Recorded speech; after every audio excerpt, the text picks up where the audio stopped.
Let's start the show.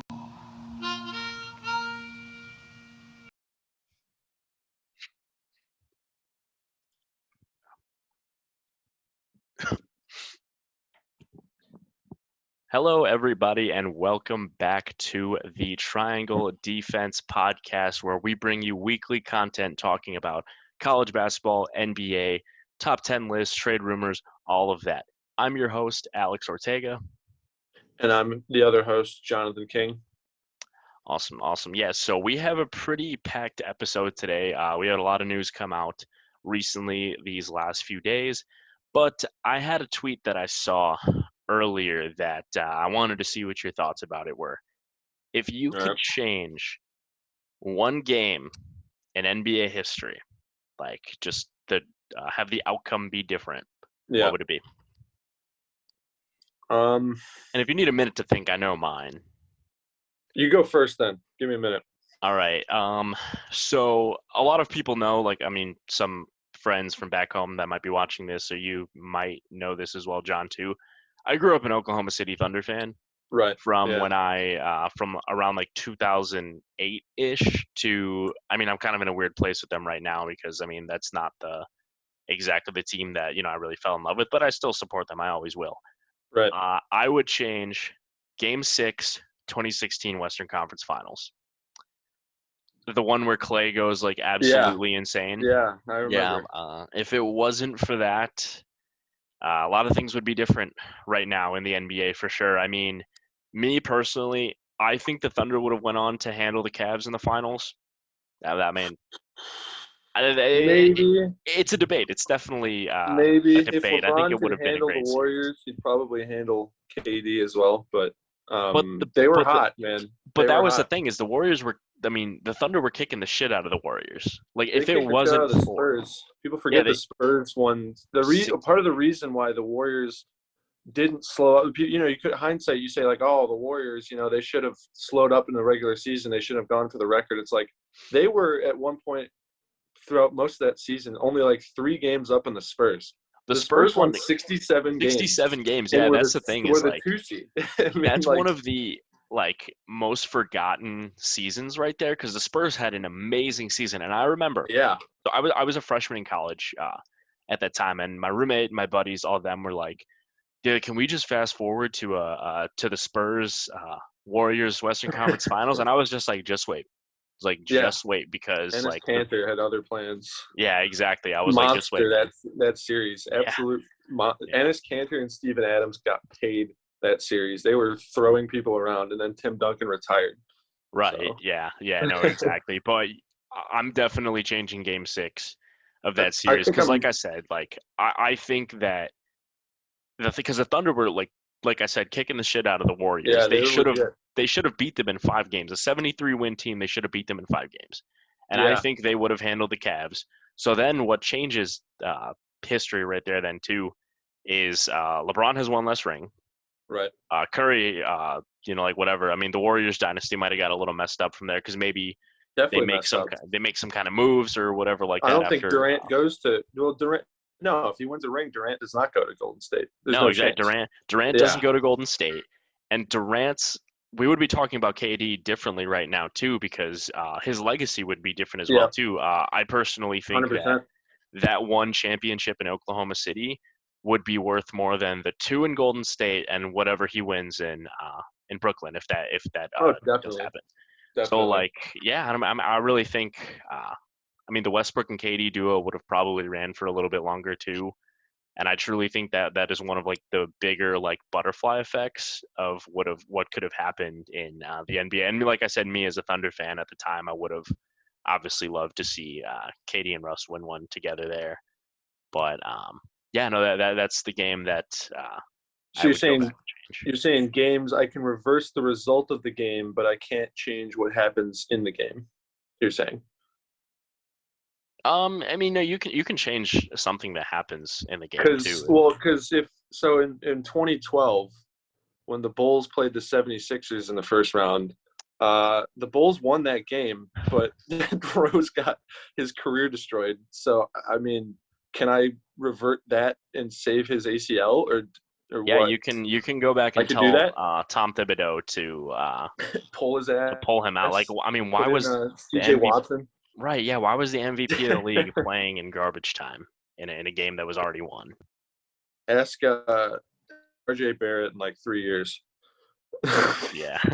when Tibbs is running him 45 minutes a game and he's playing at a high level and gets killed. Yeah, I don't know.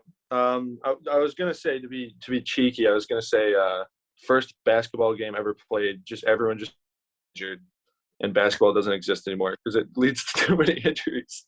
Then me and you would never be Yeah, here. that would cause the most effect. But I'd rather save Derrick Rose. So Yeah, no, that would that's understandable. probably be it for me. Yeah, I was thinking something with Jordan maybe, but there's really not much. I'd rather change with Maybe Michael they Jordan. don't lose to the Magic in Maybe then he might go on to lose to Houston.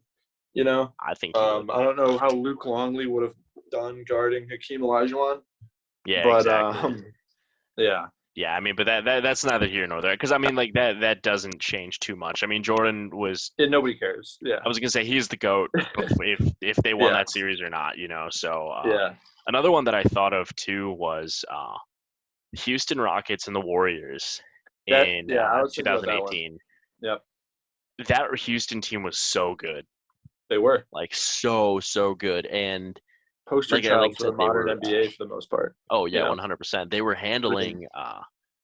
They were handling the Warriors, and they should have won that in 6 games. And it took a Chris Paul injury, and then them having one of the worst Game 7 performances I have ever seen. Yeah, Oh my god! 27 And in a row. yeah, no, same thing. I think they handle the Cavs in the finals, and then James Harden and Chris Paul have a ring. That one I definitely disagree with. I think LeBron carves up PJ Tucker or whoever the fuck was going to come out and try to guard LeBron. PJ and Trevor Ariza. Yeah. I think LeBron goes for 40 every game and they win in 6 or 7. Well, who was it? 2018, the 2018 Cavs was the shitty one with IT they were awful. Yeah, they were bad. Terrible. It was like he was running with George Hill. Jordan Clarkson before he was like good. Was Larry Nance on that team? He might have been. They traded that was the offseason where they traded 6 guys at the deadline, or the season where they traded like 6 guys at the deadline, including IT, Wade, couple other guys. I'm trying to remember. Jay Crowder. Maybe. No, I think they got Jay Crowder. Yeah. And Derrick Rose was on the Cavs for like a second, wasn't he? Yeah, Darren Williams was on that team. Like literally 1 minute. Yeah. Yeah, I don't know. I don't think that team would have beat. I mean, well, I guess we'll never know. But yeah, I think it's like a it might be an 09 situation where it's like the Magic beat LeBron, whose second best player was Mo Williams, and the Houston just kind of LeBron goes ape shit and goes 40 and 10 and 12 or whatever, and then they just lose in 6 games, like Right. Yeah. But yeah, those are definitely a few games that I mean, we could go on and on about that, but yeah, those are a couple that I could think about off the top of my head. But getting into our first topic for the day, we've got some Timberwolves drama. The T-Wolves fired the president of basketball operations, Gerrson Rosas, and I mean, what do you think about it? I mean, it's not just the initial report that I got yesterday on my phone was that they let him go. And I heard about that because Karl Anthony Towns tweeted WTF ... which led some people to believe that maybe they were close, maybe Cat didn't agree with the firing, but then it came out not too long after that they fired him because of horrible, gross misconduct within the workplace. There's rumors that he was like fucking secretaries. There were rumors that's what I was gonna say, because like this is a guy, because that was what was so weird about it to me, was this was a guy that's been making moves in his time there. He was behind just in this offseason, he traded Jarrett Culver, he got Pat Bev, he did the Wiggins and D'Lo trade, what was it, a year or two ago, Yeah. He got Malik Beasley in a trade as well too. So I mean, this guy was making moves. Like that's the thing, and it seemed like he had some kind of idea of what he was doing, or he had a direction of like where he was going to, like in mind. So in Yeah. my head, I was like, I think something bad happened. Yeah. And yeah, no, apparently, VP of the Rockets too under Morey for yeah, those teams. Yeah. Yeah. You yeah, know, no, he had exactly. a good background. Inventor, or no, I'm sorry, I'm getting ahead of myself. We can talk about Gupta in a bit, but the guy that they hired to replace Rosas, Sachin Gupta, invented the NBA trade machine.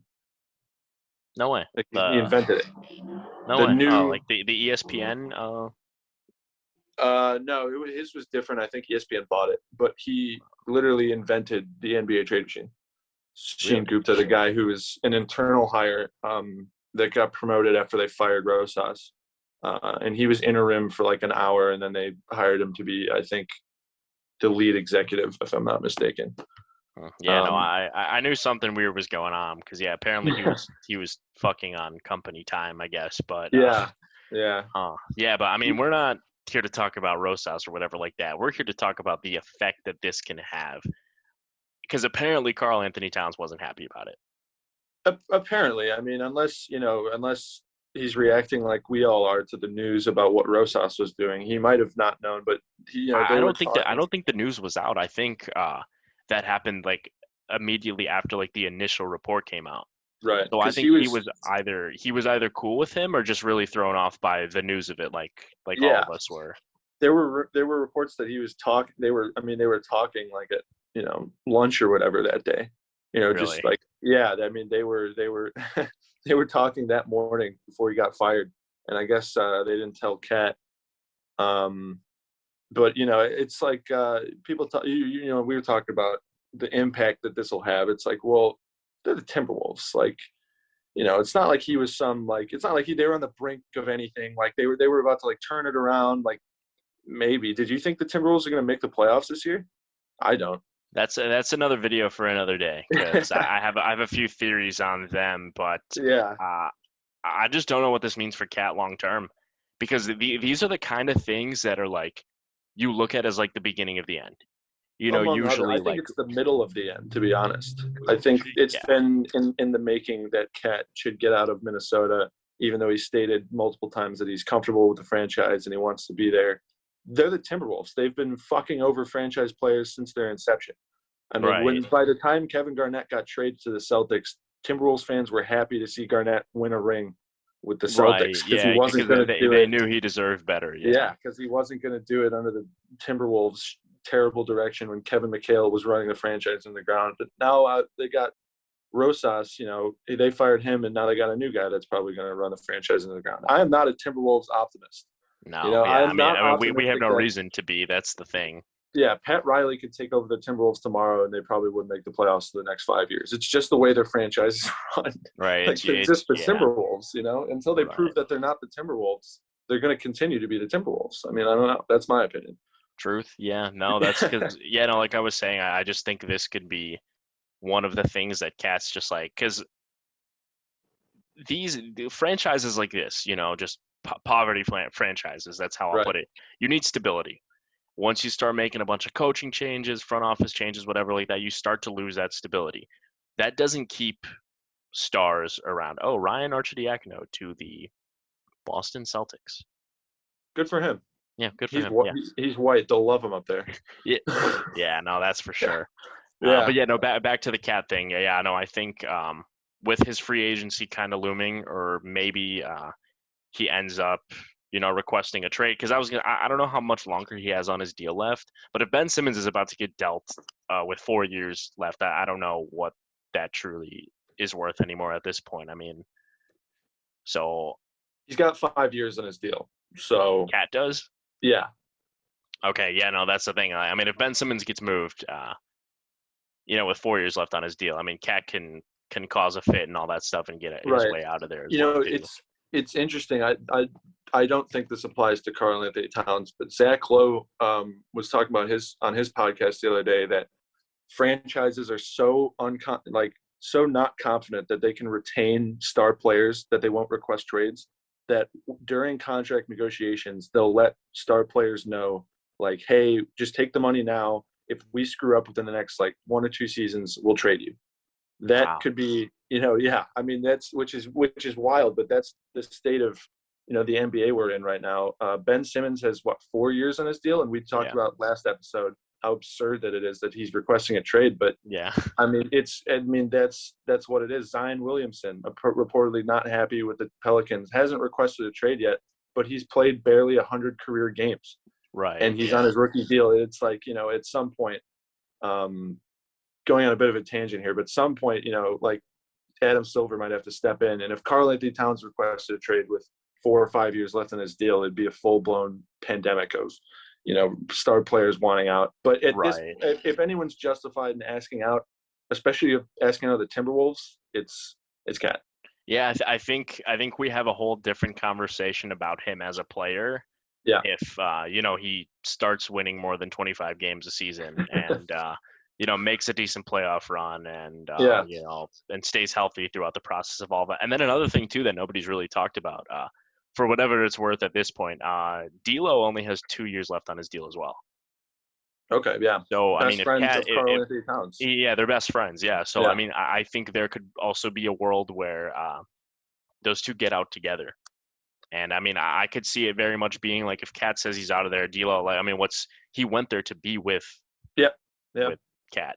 So I mean, like, I think if you lose one, you lose the other. Yeah. Well, you want to hear a Timberwolves fun fact, and then we can go into awards? Yes. This is a true fact. This is kind of crazy. Out of the 4 major sports in American sports, the Timberwolves, who were incepted in I think 95, have the lowest winning percentage. 89. 89. But still, that makes it worse. No, that was when KG was drafted, 95. Mm-hmm. Basically when they're incepted. Anyways, since 89, they've had the lowest win percentage of the franchise of any team in the 4 major sports. I think it's like 32%. It's embarrassing. It's shit. I don't know how you root for the Timberwolves. And it's not just like, it's not like the Browns where it's like they're lovably incompetent and the team sucks every year. It's like they're just boring incompetent. They don't know how to run a franchise. No one has known how to run a franchise since Kevin Garnett. I went to a Timberwolves game. Did you? Target Center? Mm-hmm. Wow, how was that? The fans were actually like pretty into it. Like, I mean, you wouldn't think so, but did you see the fat guy who writes big ticket on his belly and takes his shirt off? And I did not. You didn't see him? Because this was the year that they had Jimmy Butler. Oh, so they made the playoffs then. Yeah. No, I saw them. They played the Jazz that game, and this was pre Donovan Mitchell. Right. No, wait, no, actually. Or was he a rookie? It was Donovan Mitchell's rookie season. Okay. Yeah, but no, actually, I mean, the fans, like, they seemed happy or whatever, but happy. Yeah, I mean, I don't know. Yeah. But, Stockholm syndrome. Yeah, exactly. At that point, it's like I went to a little off topic, but I went to a Bucks game a couple years ago when Charlotte was in town, mm-hmm. and Frank Kaminsky was on the team, and it was like Hornets Bucks before Giannis was good, so no one really gave a fuck. But every time Frank would get the ball, you'd hear all the like the people around me would hoot and holler, and you get the guys like, "Come on, Frank!" Right? Yeah. No, they people in Wisconsin still have a lot of love for Frank Kaminsky. That's for sure. Yeah, it's true. You want to get into awards? Yeah. Moving into the next topic, we're going to talk about Sports Illustrated's top 100 list. So that came out recently. I mean, they've been doing it over the last few days. And I know they've been giving us maybe 15, 20 at a time. And now we were given the top 15 today. So we're going to talk about this top 15 list, think about what we agree with, what we don't agree with. Should we start at the top or the bottom? It's your call. I have a few issues with the list. Not, big issues. I think Sports Illustrated more or less does a good job. But right. let's just get into it. Let's start. Okay, we'll start at the top then. So with the number one player, what Sports Illustrated say is the number one player heading into this season, it's Kevin Durant. Right. I don't. Do you have a problem with that? No. Honestly, just the way that he played in that Bucks series, like, I mean, if he were a half a size shoe smaller, they would have probably went on to win the championship. But I mean, he went insane that entire series, and right. Even the series before that, all that. I mean, KD was ridiculously good in that series, and I mean, I personally can't put anybody over him. Yeah, I mean, he's the best player in the world, and Giannis said so himself. Right. He literally said he's the best player in the world, and I agree. And then that moves us on to our second best player on the list. It's Giannis. Yeah. I agree. And I've given Giannis a lot of shit over these last few years. But I think after the way that he played in the finals, I have to finally give him his flowers, and there's definitely a debate. I'll listen to the debate of people choosing Giannis over KD, but I personally can't. I think what KD does on the floor it's just like it's unreal what KD can do on the basketball court. And Giannis, I mean, same thing with him. I mean, he's a freak of nature, but KD's a more skilled basketball player. He can handle the ball like a guard. He can shoot it from 30 feet. Like it's ridiculous. Yeah, I don't think I have a problem with Giannis at 2. He's pretty, you could say, one-dimensional on offense, maybe. Not that there's a problem with that, the way he goes about it. It's like saying Shaq was one-dimensional on offense. Right. Sure, but he's going to put up 30 a game. And, well, I mean, you have to give him credit because, 50 points in the finals in a game clincher is nuts. And he had a lot of huge moments too, like the block on DeAndre Ayton. Yeah, catching the lob from Drew Holiday too. Yeah. So like defensively, he's the best player on this top 15 list, probably by a pretty damn good margin. Yeah, but I would agree. And I think in the playoffs, it goes down to the thing again. If we're talking about ranking a player, how good they are, does that mean like who would I rather take for my franchise? Because if my franchise has no one, and we somehow get thrusted in the NBA playoffs, I'd rather have LeBron than Giannis, probably. And those are the arguments that I've been hearing too, because I've seen a couple people put LeBron number 1. Right. And I'm still here for that argument too. Like honestly, I'll still entertain in the that. playoffs. Sure. Right. Yeah. That's the thing. Yeah. Is that what this list is implying? Is he implying or just on any given day LeBron can go out and be the best player in the league? He can, but so can Durant, so can Giannis. And LeBron is he's lost a step, I'll say. Maybe one step. Yeah. And he's a little beat up last year, his body is starting to break down in ways that it wasn't really breaking down at any point in his career. So It's just getting old. Yeah. And then that's the thing too is I think because I mean if you guys have caught on, LeBron is ranked number 3 on this list too. Yeah. Let's say LeBron has a healthy season. Let's say the Lakers win a ton of regular season games. Let's say they go on to go to the finals or win the finals. Does LeBron go back into that number 1 spot? Yeah. Probably. From Sports Illustrated? Yeah, definitely. Yeah, I think so. Yeah, 100%. Whatever he'll be at that point, 37, 38. Yeah. I think, it's insane. But, I think at this time next year, it could be a different discussion depending on how the Lakers do in the playoffs. Say if they make it to the finals, if LeBron has a really good season. It could be a different conversation in a year. So those 3, I'll hear an argument of any of them being number 1. Me personally, I think it's KD, but I do too. Yeah. A lot of people will say either Giannis or they'll say LeBron just based off of what he's accomplished. I mean, just going back and looking at the 2020 finals. And if you're still like, that was his last real healthy season, people are just going based off of that. I'm like, I can see that. That's understandable. He's accomplished more than KD and Giannis combined, so. I think for me, there's tiers. And I just think that LeBron, I mean, if you're comparing LeBron and KD and you have to pick one, I think I'm picking KD almost every time at this point.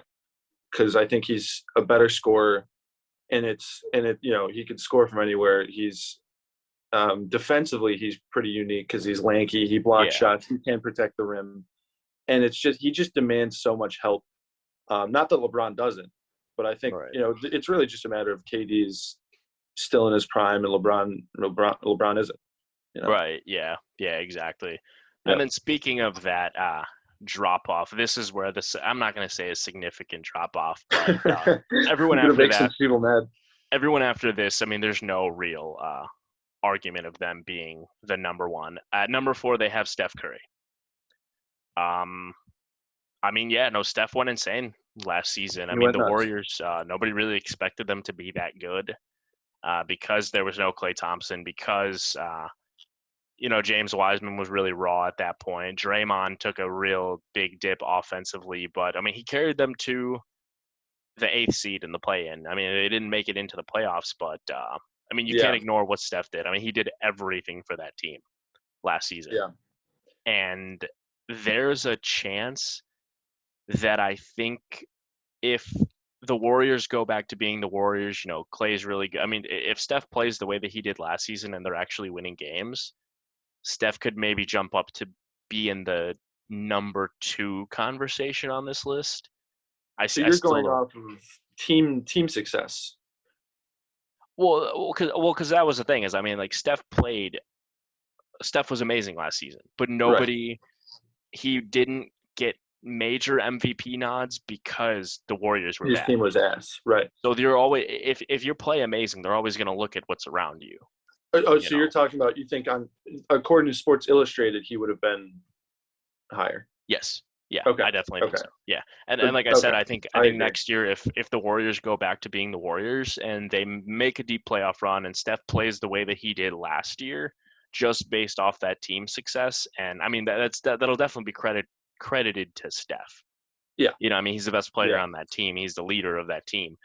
I believe that, like I said, if the Warriors do all that, he might jump to like number 2 on this list. Yeah, I think that, I mean, it makes sense that Sports Illustrated would do that. I always thought it was funny, like Curry getting ranked 4th because his team is the 8th seed. If his team was the 1 seed, let's say Klay's healthy and they're the Warriors and they play really well, and Steph gets bumped up, it's like, well, I mean, he's the same player, Right. Like it's like Durant last season, if his foot, if he does beat the Bucks, it's like that's a matter of team play. Mm-hmm. I think no matter what the Warriors do, I think Durant or whatever is a better player than Curry. And that's why I was never going to put him over Durant. Right. And this, like I said, he might jump LeBron, he might jump Giannis on this list, but I think KD's spot's pretty cemented, at least to me. Yeah. No, that makes sense. But yeah, I mean, I'm fine with Steph at 4. I think that's very fair. And then here's my first problem with this list. At number 5, they have Nicole Jokic. I think Luka's better. What Luka does for the Mavericks, I just don't think I can ignore that. And him being so good at 22 years old, I put Luka over Jokic. And it's wild that we have to have this conversation about the reigning MVP of the league. But honestly, I will give Luka number 5 on this list. What about you? No, I don't think I would. No? No, I don't think I would. I think what Jokic did last year is one of the greatest seasons that any player has ever played in NBA history. As a big man who can pass as well as he can, who can handle the ball like he can, rebound and score consistently and doesn't get gassed anymore. I mean, they both carried their respective teams, but I think I just think Jokic he deserves the spot. I'll say that. I think he deserves the 5th spot. I think what he does is just as equal, if not more so, than Doncic. And that's for this next season. I'm not saying I would take him on my franchise. I'm saying as a player, the Nuggets were so damn good last year because of Jokic. And they were a better team than the Mavericks because of Jokic. They both teams run their offenses through their Balkan players, but I just think Jokic's Nuggets were better than Doncic's Mavericks, and I think Jokic is the better player. See, I don't know. It goes to where you value centers in today's game as well too.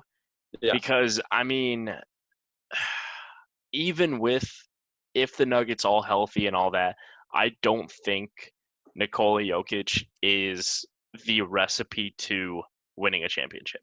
He's amazing. I personally think he's a top 10 center already, or very damn close. No, yeah, I think competition's pretty stiff, but he might be. Yeah, just based off of the things that he does that I've never seen any other center do in my life. But I don't think that a center, even a unicorn like Jokic that does these insane things, the way he passes, the way all of that stuff that we've never seen another center do, I don't think that's more valuable than Luka and what he does for the Mavericks. And I think if you put Luka with the supporting cast that Jokic had, if you switch the roles, I mean, I don't like being that guy, but I think Luka takes the Nuggets farther than Jokic could. Well, that wasn't my initial problem with the list. I think it's totally fine to put Jokic at 5 ahead of Luka. If we're jumping ahead a little bit, I actually think it's crazy that Luka's ahead of James Harden, if I'm being honest. That was something because for me, I went Luka, Jokic was 6, so it wasn't far off. I mean, I had that internal debate for like a while, but I couldn't put what Jokic does over what Luka does. But then Harden's a player that's become really kind of underrated at this point. Oh, definitely. It's just because the team he's on is supporting cast.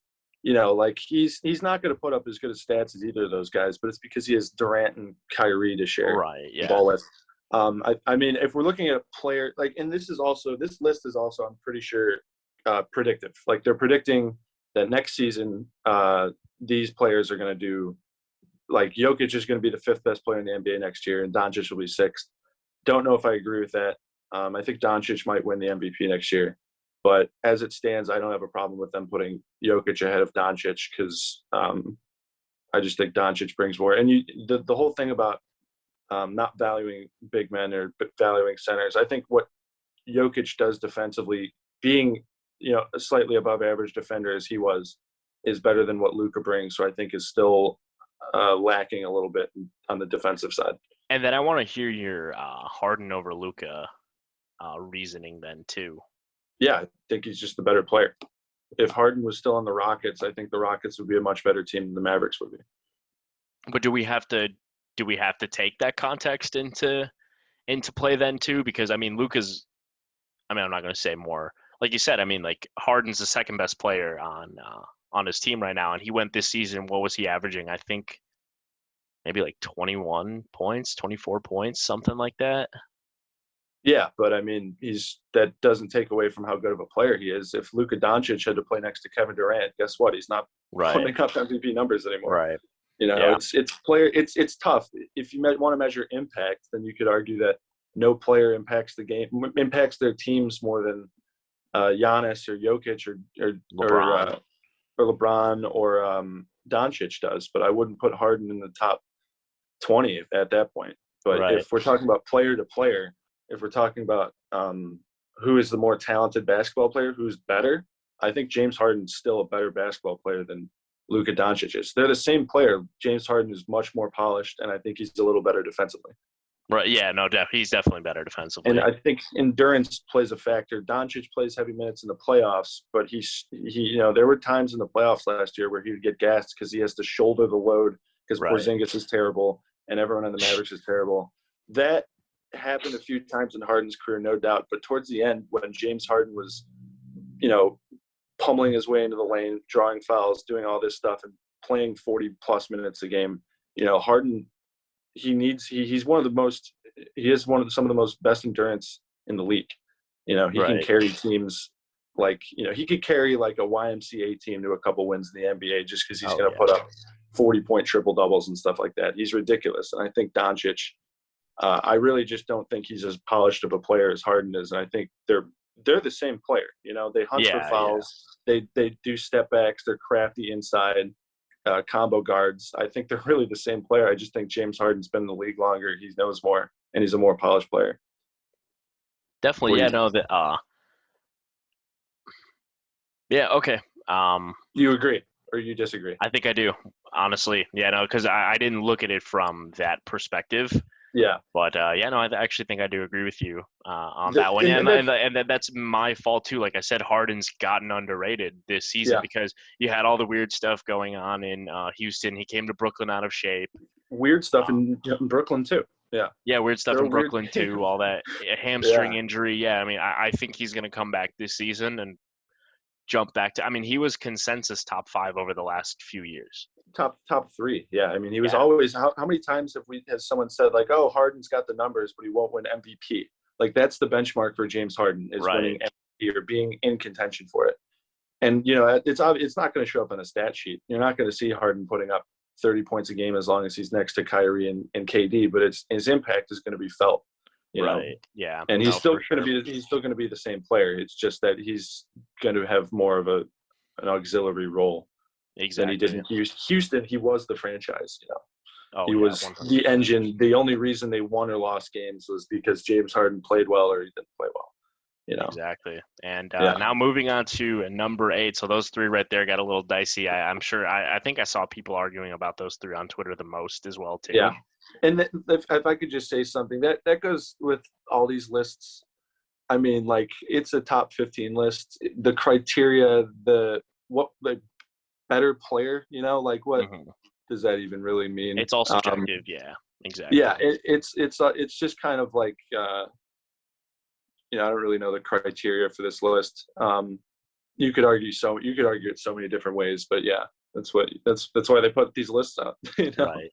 And so then moving on to number 8, it's Joel Embiid. And me personally, I think his position on this could have been different because going back to Nikola Jokic, he doesn't win that MVP if Embiid stays healthy. I think I agree. Yeah.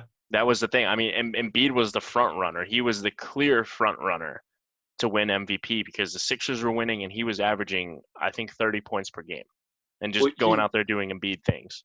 He was, and he was also the superior defender. And a team, the Sixers had a better record, if I'm not mistaken, than the Nuggets. Yeah, I mean, the Sixers were the 1 seed.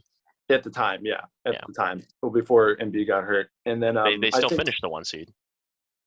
No, yeah. You know, wins and losses and East-West takes it, you know, it's different in the West, obviously, than in the East. But I don't have a problem with ranking Jokic over Embiid either because I think health was a concern. And part of the reason why Jokic won MVP and took everyone by surprise, I think, is because he had these great numbers through February or whatever, and people were expecting him to come back to earth or drop off, and he just got better as the season went on.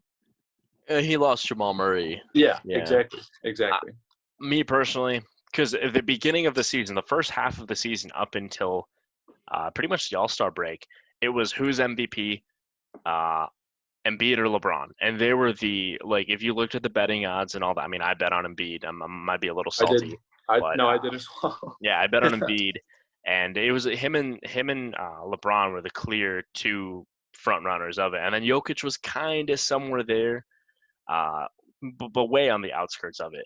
And then when LeBron started getting hurt and the Lakers started losing, and when Embiid missed, I think 20 games in a shortened season or whatever. It was kind of more of just like I guess we give it to Jokic. You know, I mean, I'm not taking away. Jokic had an amazing season. Like I said, it was unreal, but I think it was incredible what he did. Yeah. But he doesn't win that MVP if Embiid stays healthy. So then if that happens, then if Embiid has this entire healthy season, does he rank over Jokic then? Because if we were having this discussion. Whoa. If he had that healthy season, he didn't. You know, there's a reason he's number 8. He's always had these problems with injuries in his career. He's always going to have these stretches where it's like, oh, Embiid's out. Why is he out? I don't know, but he's out for a month.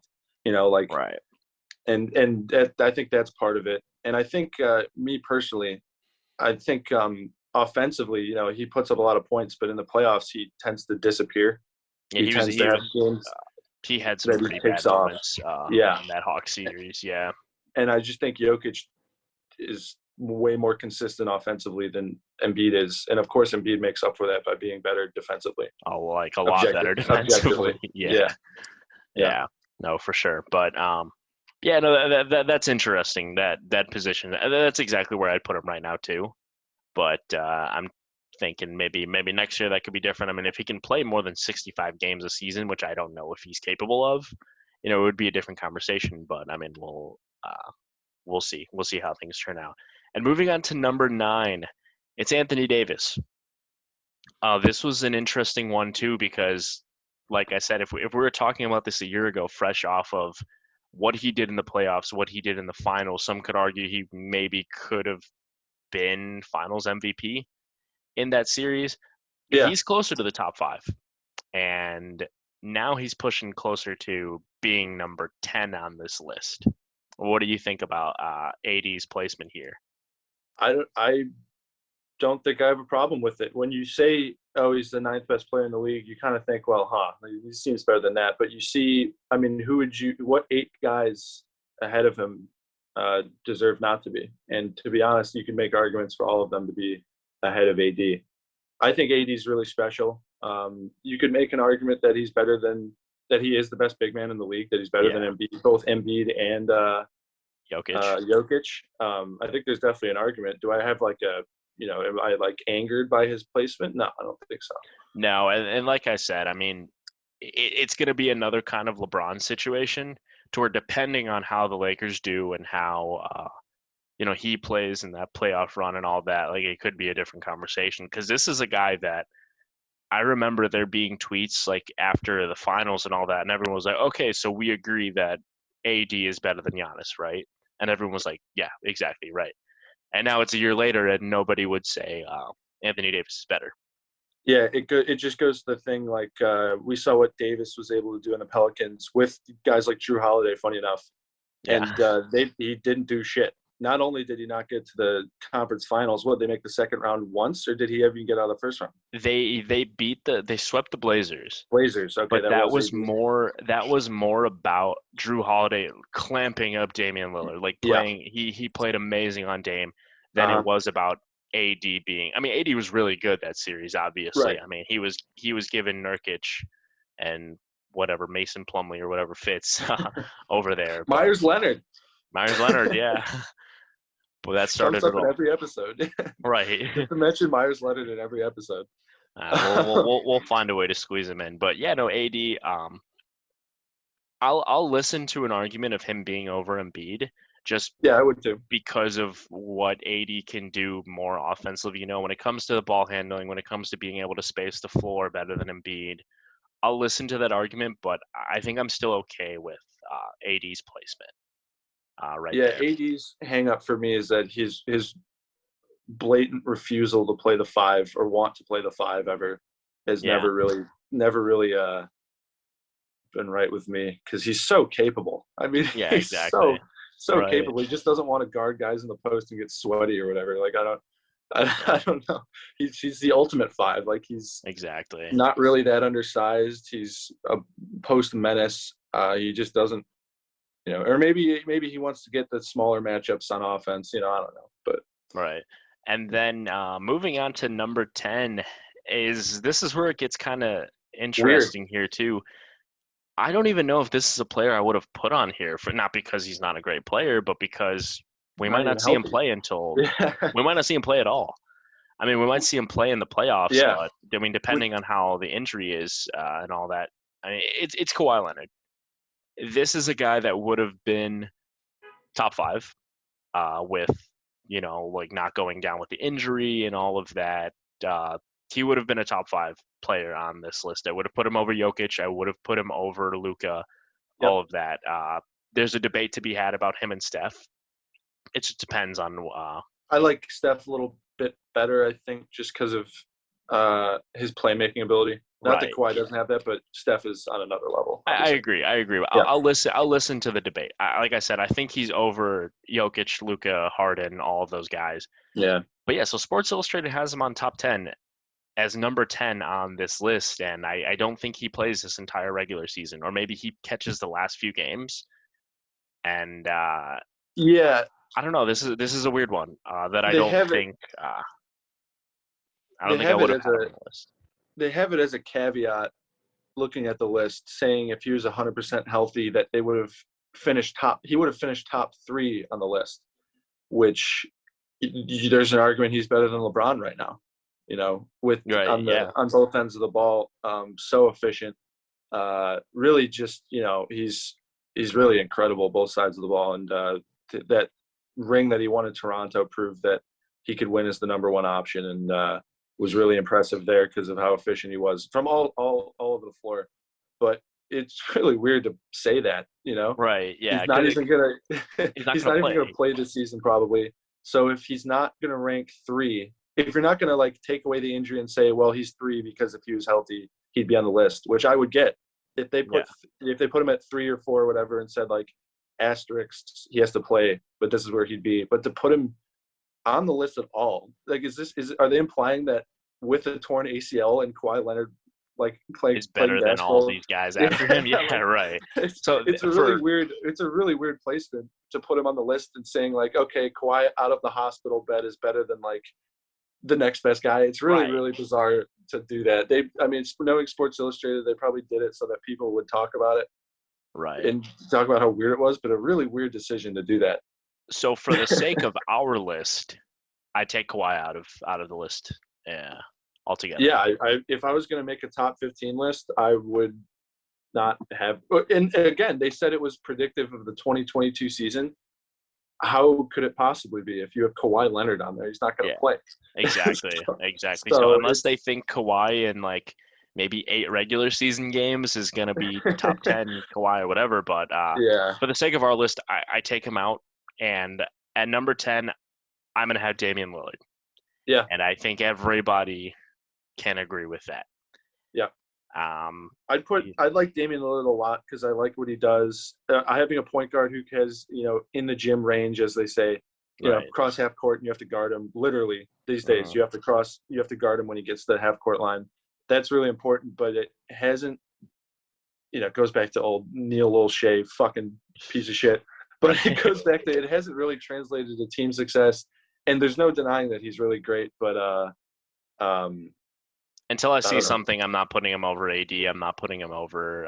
I'm not putting him over any of those over top... Harden, any of those guys now. But yeah. I think 10. I think 10 is really good for him. And I saw some people debating AD and Damian Lillard. I'll listen to that. That's okay. But I personally would put Anthony Davis over Dame at this point. AD's defense is what should shut down that argument because he's arguably the best. I think he's like the second best defender in the league. I think Gobert is the best post defender, and then What AD does intimidates people around the rim and just shuts shit down on the defensive end. I think Lillard can't do anything like that. So right, and then on top of Anthony Davis still being a great offensive player too. Yeah. And then moving on to our number 11 spot on this list. Because this is taking out Kawhi. It's Paul George. Yeah, you have thoughts about that? I know he's really fun. I'm like I said, being a Thunder guy, fucking hate Paul George. Yeah, for that stinker he put up. Trendy. Yeah, exactly. I know it's the fun thing to do on Twitter to make fun of Paul George, all that stuff, but I think this is fair. He played really well in that Jazz series, and he also did pretty well in the Phoenix series too. So I think just based off of that, he really redeemed himself, and I think this is fair to put Paul George here at this like 12, 13 spot. Yeah, I don't think I have a problem with it.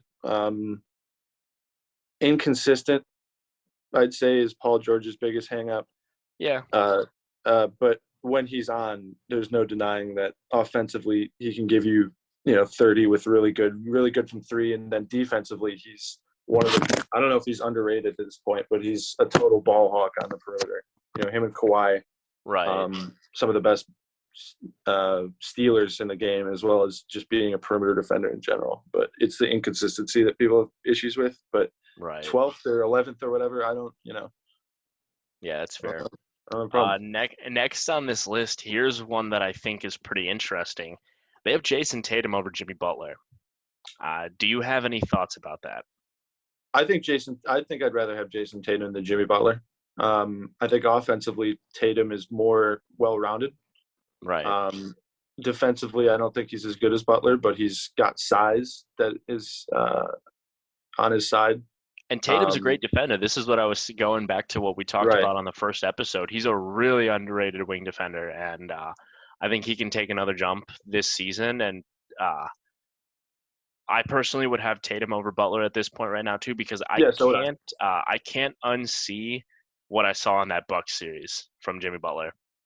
I'm not huge on Jimmy as a bunch of people are, I guess. I don't know if I'd put him inside the top 15 just because I think, I think he's a great player. Is he on the tier? Is he on the same level as any of these guys that we're going to mention? I don't think so, to be honest. I think he's a step below that. Interesting. I think the Heat really, I don't know. I know he's had success in Minnesota, which is impossible, and he had success in Philly, which is looking more and more impossible. It's like everywhere he goes, the team gets better. But I think, I don't know. I just think he's a good player. I don't think he's a superstar. I think he's really good. Going back to what I said, that I can't unsee that Bucks series. I mean, I watched him get outplayed by Bryn Forbes. What was it, game 3 or game 2 or whatever? I was there watching that. Honestly, he probably would have been closer to top 10 after that run in the bubble. And think whatever you want about that. And people call him bubble fraud and all that stuff, but Mickey Mouse ring.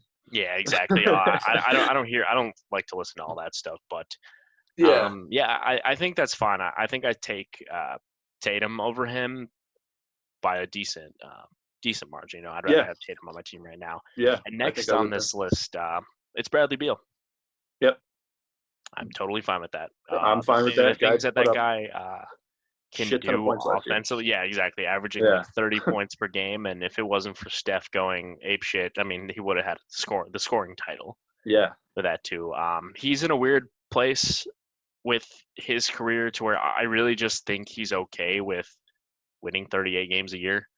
I would have gotten the hell out of you have to be right, but just based as an individual, based as just being the elite scorer that he is. I'm totally fine with that. And now, with taking Kawhi out, we have an extra spot on this top 15. Yeah, Where do you?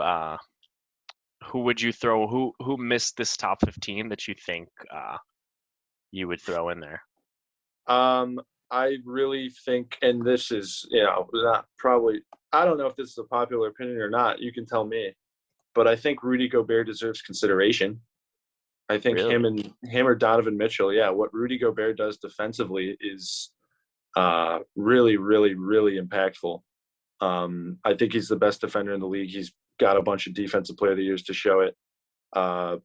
Great rebounder, but defensively, just the ability to completely destroy anyone's post game, to lock down the paint.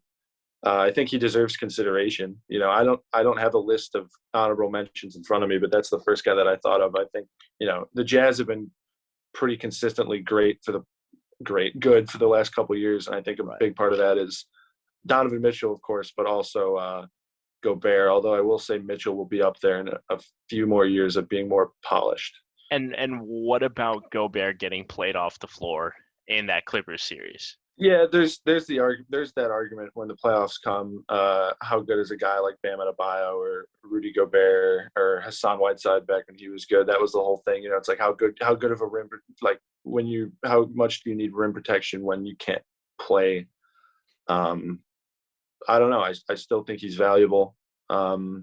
It's just the way that the NBA is going these days. But it's a good point though. Yeah. It's a good point. With that last spot, there's a couple players I've thought of and I think could be in consideration. I mean, Donovan Mitchell's one of them. Chris Paul for what he did last season too, rounding up that Suns team. Trae Young for having that playoff run that nobody expected. But Kyrie Irving, another Devin player Booker who's gotten. is Yeah, I was another guy, gonna say Devin Booker. I'm gonna put him at my number 15 spot. Devin Booker. Yeah. Okay. I'm gonna go with Booker over Chris Paul, over Trae Young, all that stuff. I mean, he was solid in the playoffs, and he was really, really good all season. I don't know how Chris Paul got all of the MVP nods and talk instead of Booker. I mean, I think Booker was the best player on that team. Legacy. And legacy. That's the thing. Yeah. It was a feel good story watching, Chris Paul bounce back like that on an actual good team. But I think Booker if he continues to do what he did last season and what he did in the playoffs, and the Suns are good, I personally would have Devin Booker at that 15 spot. Yeah, now that you mention it, I think I'd put Trae Young there. Over Devin Booker. Yeah. I think what did he put up, like 29, and he's such an underrated playmaker. I don't know. Is he an underrated playmaker? Do people realize that he's one of the best passers in the league? People don't really talk about that, Yeah, and it's really like in college, he led the league in scoring and assists. Like, if anyone was going to lead the league in scoring, both points per game and assists per game, on this 15-person list, assuming Trae's on there, I think it'd be Trae Young. For what that's worth, I don't think it's worth anything. And the reason I would put Devin Booker over Trae Young, I mean, they do a lot of the same things, when it comes to the shooting and the playmaking and all that stuff. The reason I can't put Trae over Devin Booker, Trae is a pitiful defender. Yeah. Literally, there's a case that he's the worst defender in the NBA. If based on how many minutes he's on the floor, yes. Yeah, definitely. And I mean, I'm not here acting like Devin Booker's Gary Payton or something like that, but I definitely think just based off that, like I said, they do a lot of the same things. I mean, Devin Booker can go out and average 29 points per game too if he wanted to. Yeah. But and they're similar playmakers and all that stuff and passers and all that. But I think just based off of Trae being the worst defender in the NBA, I have to give the nod to Booker. Yeah, I think it's definitely a hang up. And if you're a guard, you're going to get hunted, like Trae Young was hunted. Oh, yeah. Like Curry gets knocked for not being a very good defender. Some will argue that he's, above average. I don't really fall for that, I don't think. I wouldn't call him above average. But, he got hunted in the playoffs last year all throughout. And I just think offensively he's really special. He's in the same realm as Curry and Dame when it comes to range. And for what that's worth, I think it's something to say that you have to respect him when he gets inside half court. And then in terms of passing, he's sort of Harden-esque in the sense that he can score a shit ton and pass a shit ton and like pass and assist on most of his team's baskets. You see a lot of those where he'll set up guys like Collins and Herter and DeAndre Hunter. Yeah, his lobs to Capella, he's, for what he does for the Hawks, is really, really special. It's not to say that Booker wouldn't do that if he had a worse team, because he definitely was doing that before Paul got there, before Ayton started getting good. But I just think on offense, he's really unique. But I could see the argument. Booker's an average defender, I'd say, maybe a little below average, but nowhere near as bad as. No, that's for sure. Well, if you guys let us know what you think about our top 15 list. What do you agree with? What do you disagree with? Maybe drop your top 15 down below. Let us know where you rank these guys, if you keep Kawhi in there for whatever reason. But we will be back next week with another episode. We're getting closer and closer to the season starting, so we have a ton more preseason. Yeah, exactly. Yeah, no, cannot wait. We have a ton more preseason topics to talk about. So if you guys want to catch that, subscribe, turn on notifications, all of that. Follow our Twitter, TTD Pod. That's all it is, the Triangle Defense. So if you enjoy, like I said, thumbs up, comment, all of that. We appreciate any support. And we will catch you guys on the next episode. Alex, signing out. I'm signing out, John. too. Yeah.